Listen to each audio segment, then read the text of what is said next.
Look, it's a dimly lit room, and look, me, black man, so aesthetic. Anyway, this is a completely misplaced and random video, but it's a real quandary, a real inquiry. It'll be extremely funny to go down this road because the value of having this video just sitting on my channel for some random fuckers to find.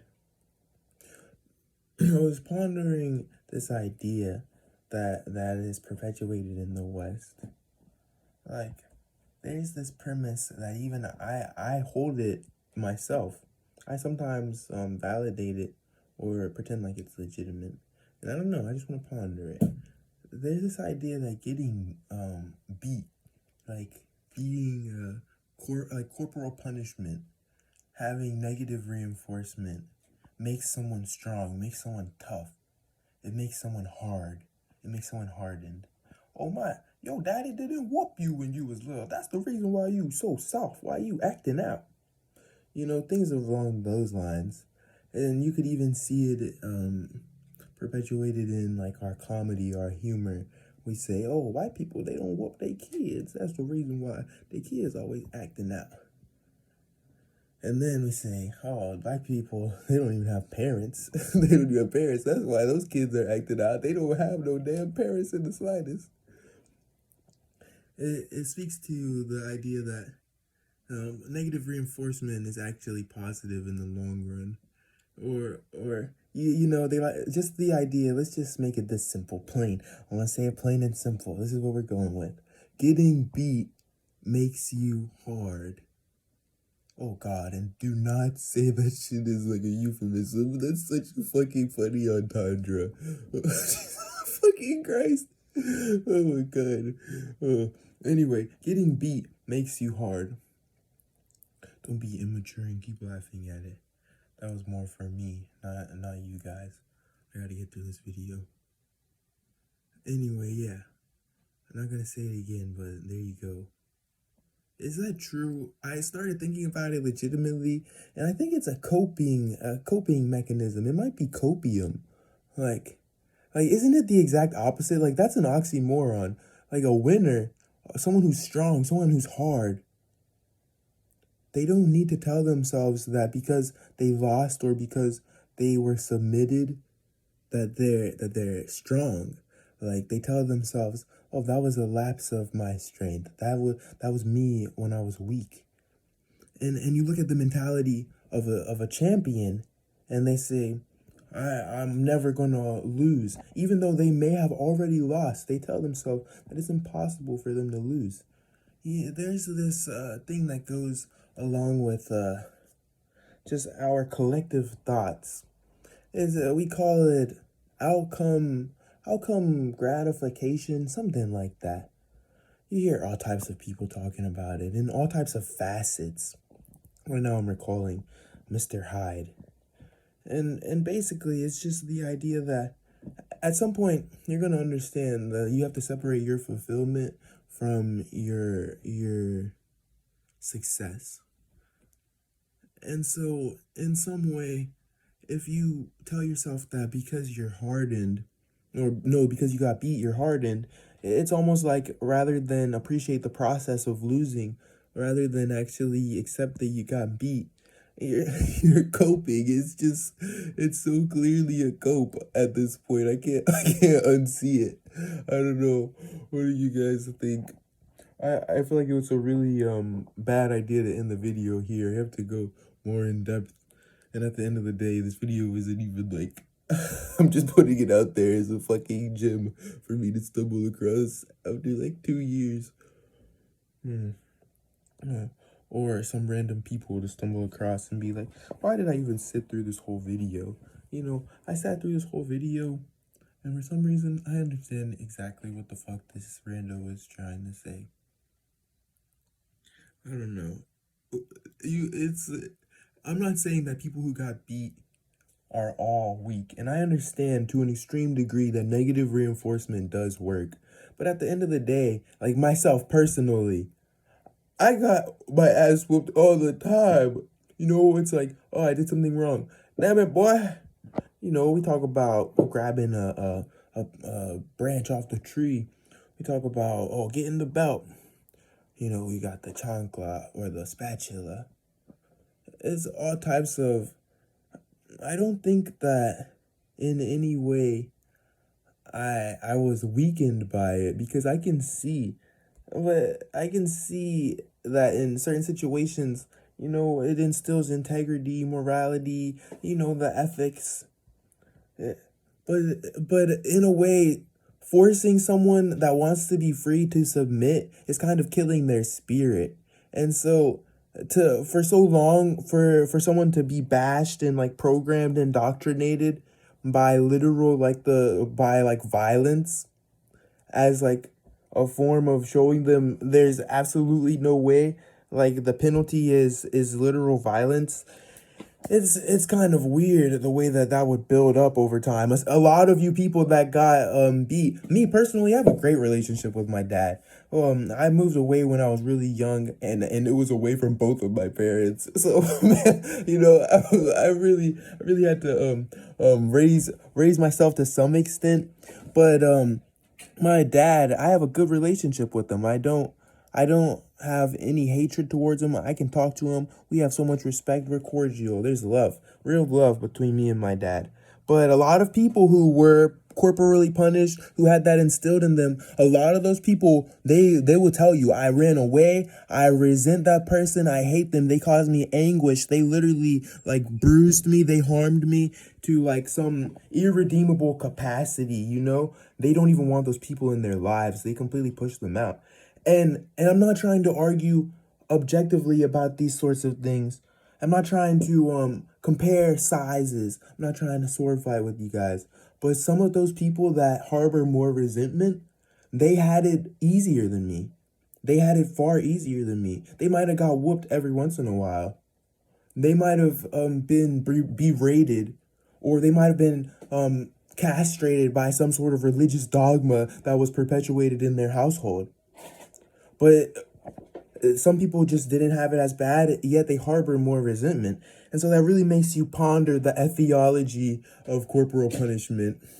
And nowadays, you'll even see one extreme example of this is in academia, in the public school system. There's in the past, there was the idea that you could be punished by your teacher, and nowadays, up to the 2000s, 90s, it really stopped. You weren't allowed to get hit by like the ruler on your hand. And then at some point in like 2000 and like 2002, it tapered off, and it's almost completely unheard of unless you have like a private school. And basically all I'm trying to say is that even now you can see on the internet, teachers are telling students out there and parents out there on the internet, they're literally pleading from the bottom of their heart. They're saying, we need you to instill some sort of real authority with your kid. You need to have your kid respect me so that I can genuinely teach them how to learn. And then you see videos of kids acting out. So the little kids, even little 5-year-olds yelling, no, bitch, shut up, bitch. It's funny. It's hilarious as a premise, but it's not good. It's absolutely trash. And I'm not like fucking Greta Thunberg or anything to sit here and genuinely acknowledge it, especially with my acknowledgement of how little people will actually hear this. It's just kind of funny to ponder.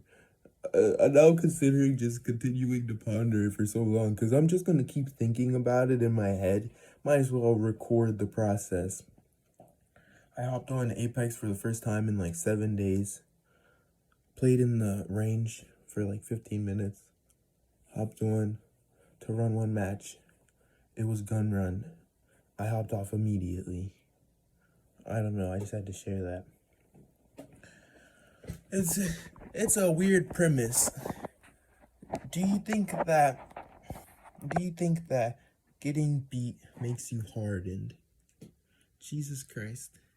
So immature. I can't stop thinking about Like I can't stop interjecting and telling telling the camera, telling the collective, the crowd, the audience, whoever the fuck sees this. I literally can't stop just thinking and notating that every time I say that, I think of the entendre, the double speak, the euphemism. It's hilarious.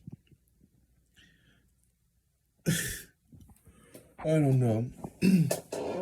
I really do believe that to some extent you need negative reinforcement. But I think that's like only when it's genuine insubordination. I think that the burden might lie on the person who has the authority. Like that's obvious. That's obvious. But like it's always been their discretion. But at the end of the day, there's times when you break the rules, and maybe it was intentional, but it wasn't like in an ill spirit. It wasn't in a manner that warrants literal violence against someone that's like they weigh like 1/7 of your size. I don't know, bro. It's not it's not that bad. But at the end of the day, there are people who either they genuinely are hurt to that extent to say they were abused, or they're just pretending. There's a chance that there's people who are just perpetuating it, and it could be unconscious. It could be unconscious, but they like our brains, our egos, our conscious. It needs things to like fuel it and to keep you going, to keep you wired. And so overall, I could see that some people are obviously they hold on to the past, you know? They go to therapy and they get told every time, you know, it would be good if you could let go of this. And they've been going for years and years and years trying to let go of the same thing. You can see how it's counterintuitive or how it's like a circular logic. You're creating a cycle for yourself. I don't know. I don't know. This shit is fucking hilarious to ponder, and that's why I'm not gonna stop recording.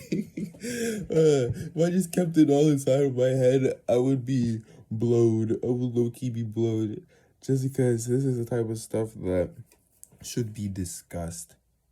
I mean, like, what are genuine solutions to it? Like, let's say we are armchair activists. We're going to tackle this domestic violence, but in the form of, like, they're really trying to instill real integrity. Like, how do you tell? It's, like, I literally said it. It's at the discretion of each individual parent, but there's no book on parenting. And it's constantly happening. Like, what type of approach can you even when it comes to these sorts of things, we literally go out of our way to be like, I don't know, that's not my ballpark. Like most people try to disassociate from sticking their head into other people's like interpersonal endeavors, especially when it comes to parenting. That's a big no-no, a big taboo. It's stigmatized as fuck. You do not put your foot in how I parent my household. You'll see it in shows. You'll see it in fiction or realistic shows. You know, just oh, we had two families came together. One came to visit, and this dad was getting on to his son, and then oh, the uncle said something, but then the dad got onto the uncle. He's like, "This is my household," you know. It's real. You like in Breaking Bad, Walter and Hank. That's hilarious. I don't know.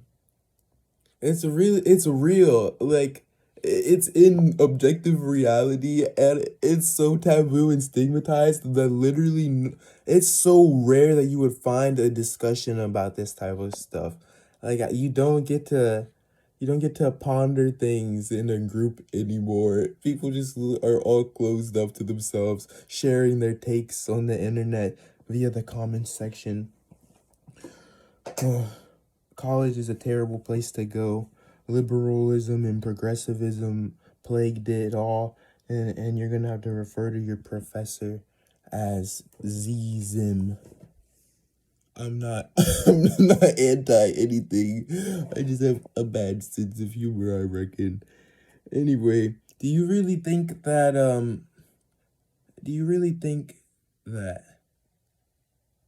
it's something that we perpetuate for ourselves, do you really think that you should, or that there should be some initiative of a collective to redeem this? And then, okay, let's say there is an initiative, let's say it's moms of America for child for adolescence.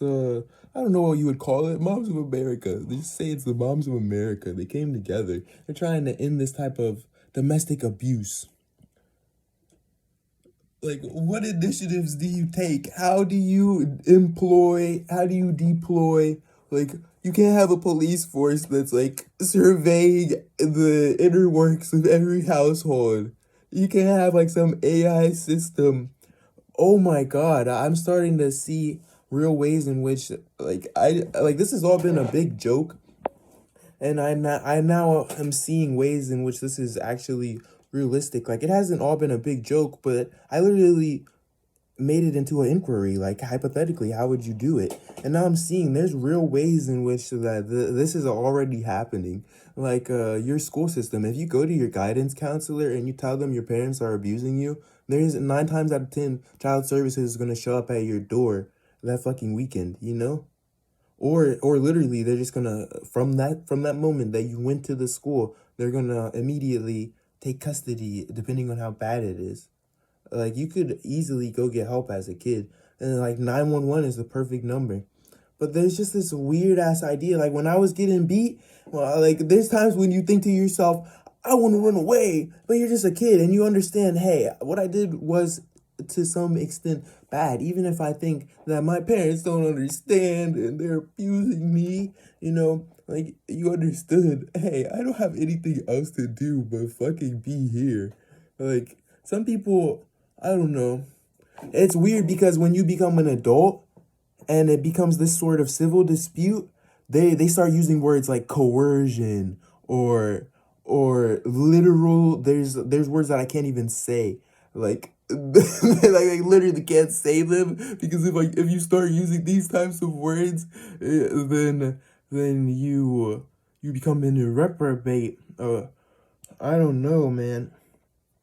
It's crazy. Like, how do you even discuss this sort of thing? This It absolutely needs to be discussed, and I'm absolutely going to ponder it. But I just know that in some right, it's like, it is one of those things that it's existentialist. You can't help everyone everywhere. Everyone everywhere doesn't want help. But then I understand that saying that is so nihilistic when you consider everyone everywhere has the capacity to ask for help, and everyone everywhere has services provided. We're just talking about America. I'm sorry if you're not an American. I'm just talking about within the United States. Like if you're a kid, the school system is trying to put you. There's a census. You know, you got all these. Literally, when you get a test, a state mandated test, it has all your information filled out already on the front. Like, because every single year you tell them my ethnicity. This sometimes, like, I remember at some point, I want to say, no, I can't. I don't know. I was just recalling what you would actually put on those documents. But it's pretty obvious and it's relatively sincere and genuine that there are things out there for children to manipulate, to take advantage of, to free them from those harsh situations. It's just almost impossible for you to teach a kid, like, where their boundaries are, Like, especially when you consider that usually that's the job of the parent. The parent is the one that talks about boundaries. Like, to some extent, this is real though, because when you consider 2023, they literally had the Don't Say Gay bill passed in my state. They, like, literally, because they felt as if the school system was doing some sort of indoctrination in some capacity. They felt as if the way that LGBTQ ideology was tied into their curriculum, but not necessarily even tied into the curriculum, just in the classroom.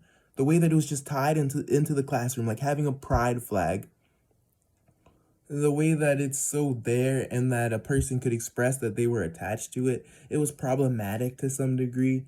I'm not talking about picking sides because I really don't know, but the fact that in this right you aren't allowed to leer into the relationship of your student and your parent, that in this capacity, in this facet, they drew the line. It shows you that in other ways there's a line there, there's really a line there. I can't go to my student and tell them, hey, if your parent starts doing this to you, you gotta put your foot down and tell them you can't do that.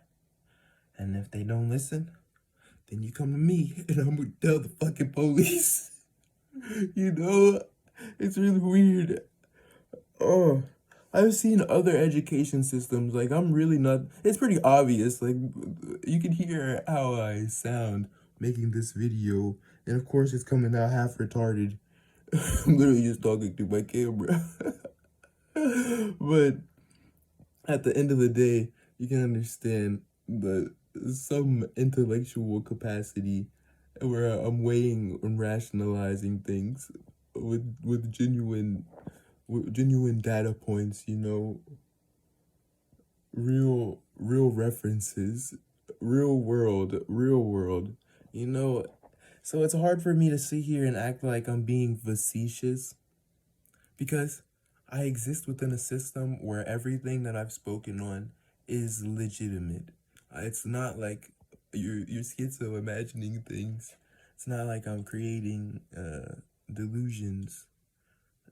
It's just weird. How do you engage with this system? And most people are completely ill-equipped, completely inequipped to deal with this. It's impossible. It's really impossible. For example, today my friend on the porch, I think it might be my brother, but he showed me. He was like, "Oh, look, anyone below the age of 16 now, they aren't allowed to be on social media." It was like just an Instagram post or something like that. But that obviously shows you that, like, because one of my other friends, he literally said in the moment, he was like, we just started discussing, should these children be recognized as individuals with the capacity to have a say in it? And then it's also, how legitimate is that sort of thing? Like, literally, they could just fake their age. Literally just fake your age. Everyone does it. Everyone has been doing it. There's no way to really dip into people's lives and administer your doctrine. You can't become the fucking all-seeing eye. But you can see how in so many ways the government is almost trying to become that all-seeing eye. It's really just the way that all of your information is connected to the digital realm. It's really it's kind of eye-opening, but everyone knows that eye-opening experiences are really eye-closing experiences. All I'm saying is that the more you know, the less you really know. As you expand upon your understanding, you start to have more questions. It's just the way that real life works. It's like it's life, it's physics, it's metaphysics. I don't know, whatever you want to call it, it's just real. I don't know. I guess I'll just end the video here at some point. This was supposed to be like a fucking 3-minute video, and I turned it into a whole entire pilot episode. There's a lot of videos like this on the channel though. And surprisingly, sometimes they just manage to get views for some reason. You know, one thing that a lot of people don't understand, especially content creators themselves, is that your videos, like your analytics, you're uploading. Yeah, say you upload every day. Say in the past 3 weeks, none of your videos have been getting any views. your channel is getting hella views from the videos that you uploaded in the past. Like, you realize that they're still archived and they're still low-key relevant in searches. You're getting, like, if you just look at my past week worth of views, I have like fucking absolutely no views on the videos that I've uploaded in the past week. I fell off. I fell off. I'm one of those content creators now, just doing it on the side. At one point, I was the most poppin' in the Rucoy niche. I don't know. I realize now that half the people that watch this video are first-time viewers for one, and two, have no clue what Rucoy Online is. Three, I bet that no one no one made it to 25 minutes except for people that actually know me. Or the randoms that were like, why did I watch this video? But somehow everything he's been saying makes complete sense to me. Sometimes you just speak to people's minds. And that's the whole reason I made this video. I really would like for those individuals that were low-key in tune with it, you gotta get in the comment section and just talk about parts of the video that you identified with, or that you tried to understand, maybe that you do understand wholeheartedly. It's really odd. It's really odd thinking about these sorts of things. I said it myself already. You're supposed to let go of the past. And really, it wasn't even personal. Like I said, me and my dad have a fucking good-ass relationship, bro. I could call him right now, and he would pick up and he'd be like, "What's good, son? How you doing today, Joe?" I love my dad. He's literally great. He's a great man. But it stands true that there's people around me. They tell you shouldn't give a fuck about people around you. But why? What the fuck? What makes you feel that way? Oh God. Do you think that you don't interact with people around you all the time? Wouldn't it be better if everyone lived an optimal life? I mean, that's all fine and dandy. But legitimately, it's weird that you would act as if you're so detached from the system. Just anyone, any individual. We try to convince ourselves that in some capacity there's nothing we can actually do about it. It's just inaccountability, irresponsibility. I don't know. They don't have the like, you motherfuckers are sitting around on your phone for literally all of the free time in your day. All of the actual free time in your day. And you're sitting around staring at a screen. And you're gonna say, I don't got no free time, motherfucker. How I'm supposed to figure out. Like, if everyone had the mindset that they would handle their local vicinity, then there would be no fucking problem. But for some reason, everyone has the mindset that they have to fucking go handle the motherfuckers in the next jurisdiction. They finna make them whatever county boys straighten up they act. We finna go enact Sharia law. We gonna make them straighten up they act. We finna go to them boys on the other side of the railroad tracks. We gonna do a food drive. We gonna feed their community. Like, they act like when we say help the people around you, or help out, try to optimize the situation or the collective around you, the collective conscious, try to provide means of them having prosperous lives, give them real opportunity. And you sit there and you say, motherfucker, how I'm supposed to help a kid in a sweatshop in China? And I'm literally just talking about your fucking neighbor. And you're like, no, man, I ain't gonna give them no money. I ain't helping them kids in the sweatshop in China. Them pregnant women in the cobalt mines that Joe Rogan talking about. How I'm supposed to help them? It's problems in America.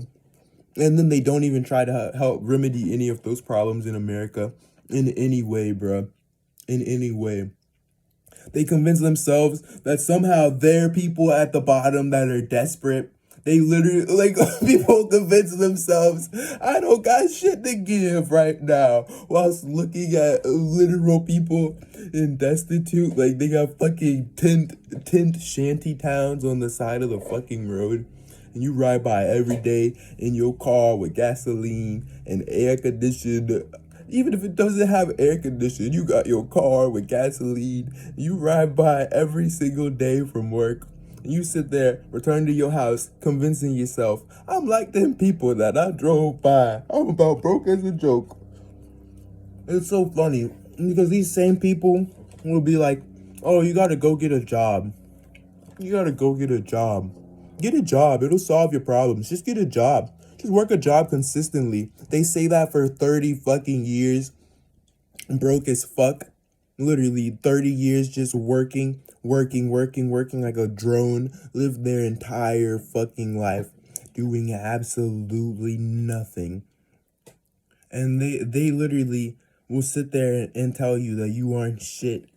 They will actually sit there and tell you that you are the scum of the earth when you're literally just trying to fucking do better than doing absolutely nothing. They hate that you would even like speak about this type of shit or bring it up. Like it's stupid to them to even ponder helping people other than yourself. There's this idea, it's clean up your own situation before you go out of your way to clean up other people's situation. And that's extremely true.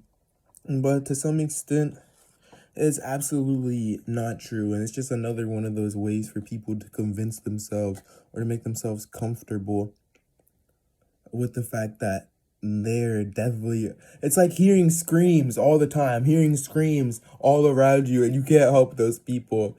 It's not even delusions of grandiose. It's literally as simple as humans are social creatures.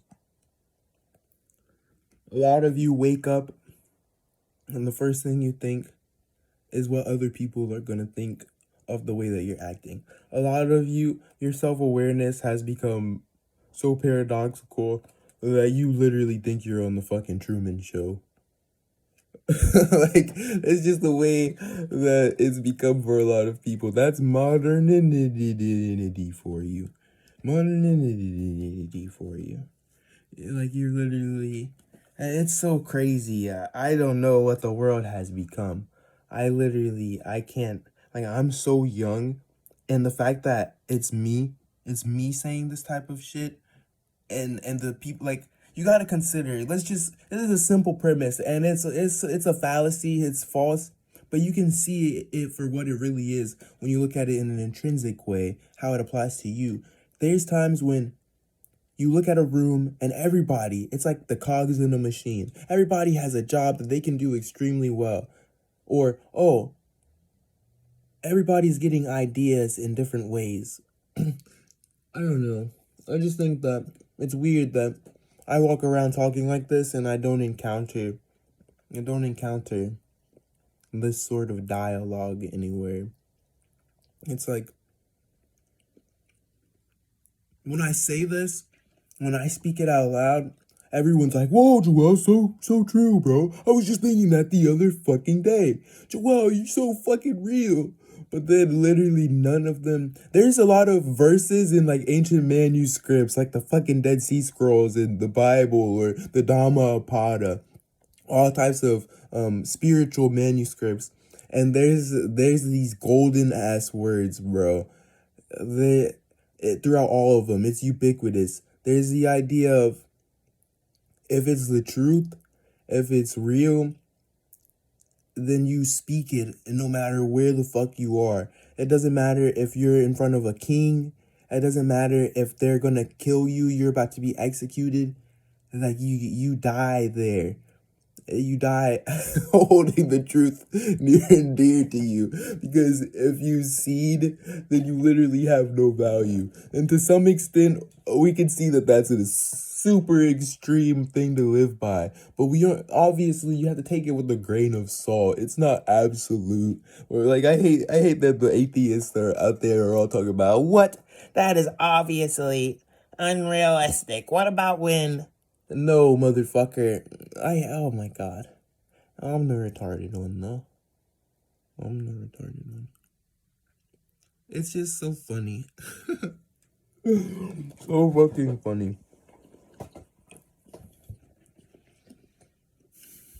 Where are the other... when I mentioned being so young, it really just threw me off because it's so weird. You really don't hear people like the only people I can think of are fucking literally Lex Friedman, and Jordan Peterson, other people along those lines.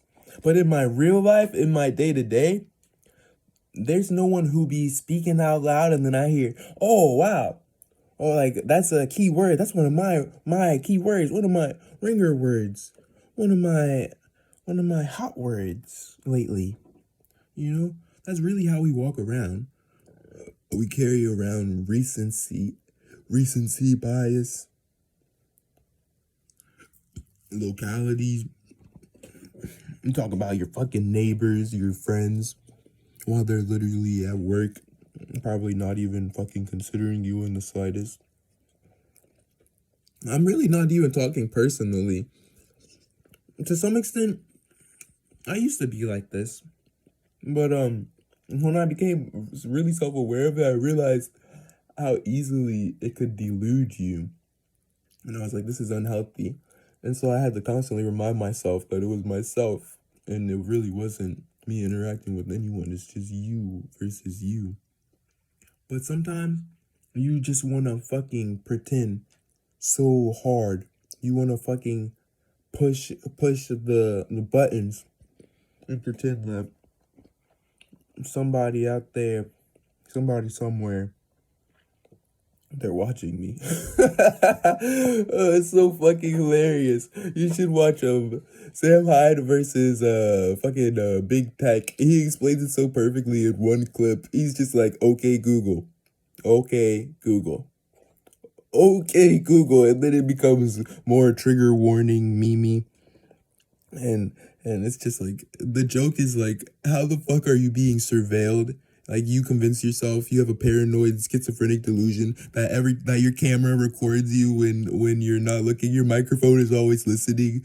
But then when it comes time for you to actually use your digital helper, fucking it doesn't even respond. it's just funny.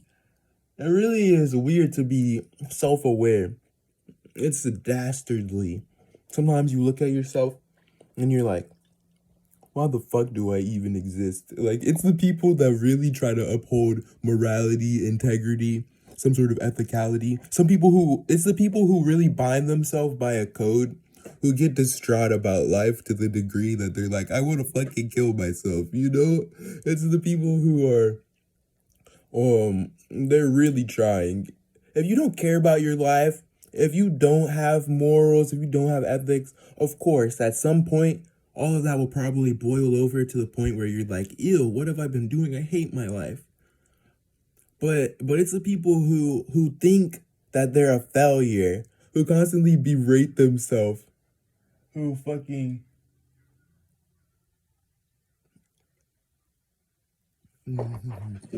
There's a fucking bunch of people over there.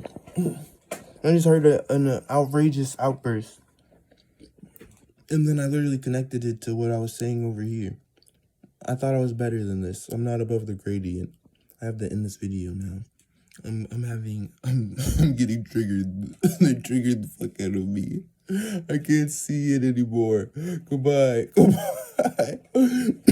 Fuck. I'm just fucking... Alright. He's dry. Dry as Christ.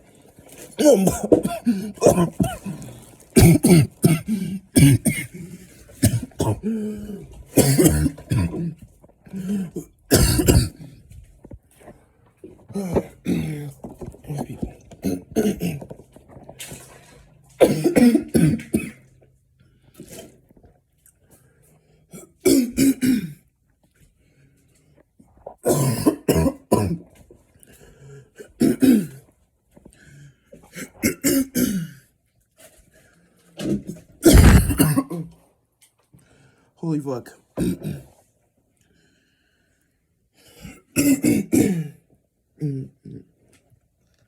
These fries. Wendy's fries. Don't blame me.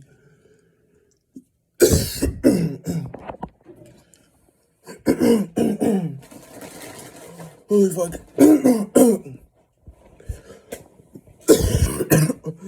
The funniest part is, I'm not gonna fucking edit any of this. They're just gonna be whole last session of me coughing like this.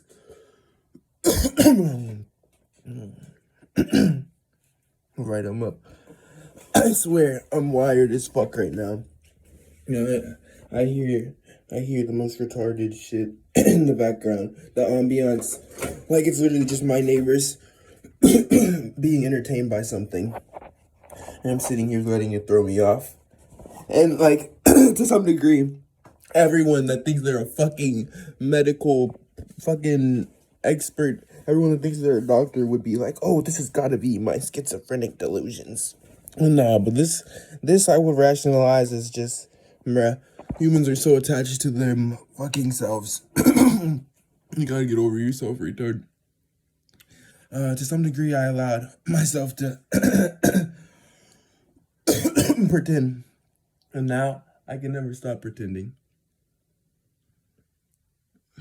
I'm broken. I broke myself. I'm just messing around. To some extent, everything that I just said after that cough attack is legitimate. But it's like, bro, do you know how many people fucking have convinced themselves they have some sort of disorder? It's like fucking Pokemon picking a starter. Fucking Shane Gillis probably genuinely believes he has fucking Down syndrome. He has some weird Downs.